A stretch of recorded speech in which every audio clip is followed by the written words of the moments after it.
Сайн байна уу? Таксины эртээ өгсөн байгаа юм чуулганда. Ирдсэн дороогүй. Ямар Яагаад орохгүй байна вэ гэхээр зэрэг албан шаардлага хурал даргалагчтай өгсөн. Гэхдээ өнөөдрийн хурал албан ёсоор эхлээгүй, эрс бүрдээгүй. Яагаад биднээс эрсэнд орохгүй байна вэ гэхээр зэрэг төрийн байгуулалтын байнгын хорон дээр их хурлын гишүүдээс Монгол улсын ерөнхий сайдыг огцруулах хүсэлт гараад тэр хилцэгдээд за төрийн байгуулалтын байнгын хорон дээр огцруулахын дэмжихгүйгээд сан сураалт үр дүн гарсан.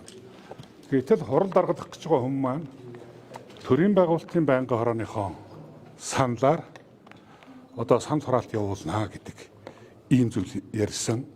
Тэгэхээр үндсэн хуулинд 2019 онд нэмэлт өөрчлөлт оруулахдаа энэ засгийн газруудын тогтвортой ажиллагааг хангах үүднээс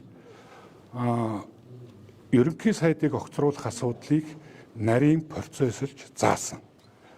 Тэгэхээр их хурлын гишүүдийн 4/1-ээс доошгүй нь ерөнхий сайдыг огцруулахаар албан ёсоор хүсэлтээ гаргаад их хуралд ирүүлвэл их хурал 3 хоногийн дараа хэлэлцээд 10 хоног дотор багтааж шийдвэрлэхээр ингээд заасан. За их хурлын гишүүд яг уг саналын томьёолоор нь сан хураалт явуулж олонх нь дэмжсэн тохиолдолд ерөнхий сайдыг огцорсон тооцохоор ингэж орсон юм аа. Тэгээ энэ нь үндсэн хуулийг зөрчих үйл явц болж байгаа. Тийм учраас хурал даргалагч улсын их хурлын гишүүдийг үндсэн хууль зөрчүүлэх үйл ажиллагаараа хөтөлж болохгүй. Тийм учраас бид дугуй байгаагүй. Албан ёсоор шаардлага өгсөн. Одоо болтол шаардлагын хариу өгөхгүй байгаа. За дээр нь үндсэн хуулийн цэцэд энэ асуудлыг тавьсан. За тэнд мэдээж судалж тодорхой үзэж байгаа гэж ингэж ойлгож байгаа. Монгол Ардын намын бүлэг бас хууль бусаар хуралдаад дараа хилчлөө гэдэг зүйлийг ярьж байна. Энэ асуудал дээр та ямар байр суурьтай? Үгүй ерөөсөө улсын их хурлын намын бүлгийн дүрм дэг улсын их хурлын тухай хуулинд энэ харилцаа их тодорхой байгаа юм. Бүлгийн гишүүдийн олонх бүлгийнхээ хурлыг хуралдуулах талаар саналаа гаргах хэрэгтэй. За тэр дагуугаан хуралдах боломжтой.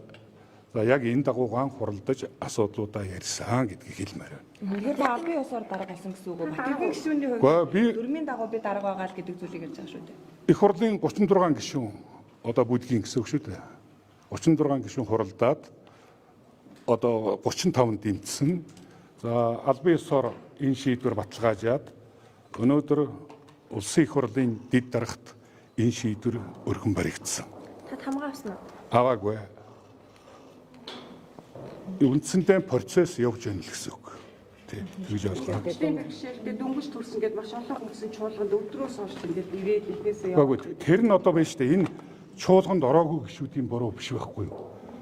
Энэ үндсэн хууль зөрчиж үндсэн хуулийн бус томьёолоор санд хураах гээд байгаагаа засчих ёстой байхгүй юу? Яг тэр үндсэн хуулийнхаа 43-1-ийг баримтлал хийчих ёстой.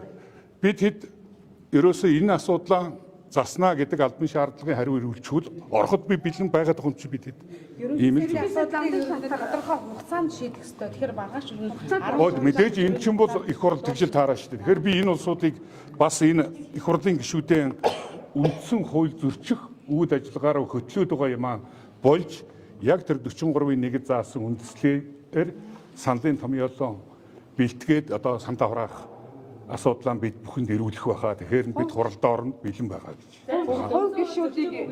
Хувь гишүүдийг үндсэн хууль зөрчилчлөө ингээ яриад яваад болохгүй гэдгийг зандааш дараа хатуу ярьсан шүү. Гэтэл та нар болохоор ийм юм яа. Хувь гишүүдийг гэдэг нь юу гэсэн үг вэ? Гишүүд үндсэн хууль цэцэн шийдвэр гараагүй үндсэн хууль зөрчилчлөө гэдэг юм нэг Үгүй энэ чинь бол яг үндсэн хуулиндаа байж байгаа зүйл байхгүй юу? Үндсэн хуулийн 43-1-ийг би яг тодорхой та хэдэд хэлж өглөө шүү дээ сая. Энд надад кармад явж ил яана л дээ. Би бэлэн. Гүч байлгүй яах вэ? Байх ёстой шүү дээ. Би ажил дээрээ байж явах ёстой. Ажил таарсан гэж. Тэгсэн жиргээ нэг зов байгаа. Үгүй байлгүй яах юм чинь.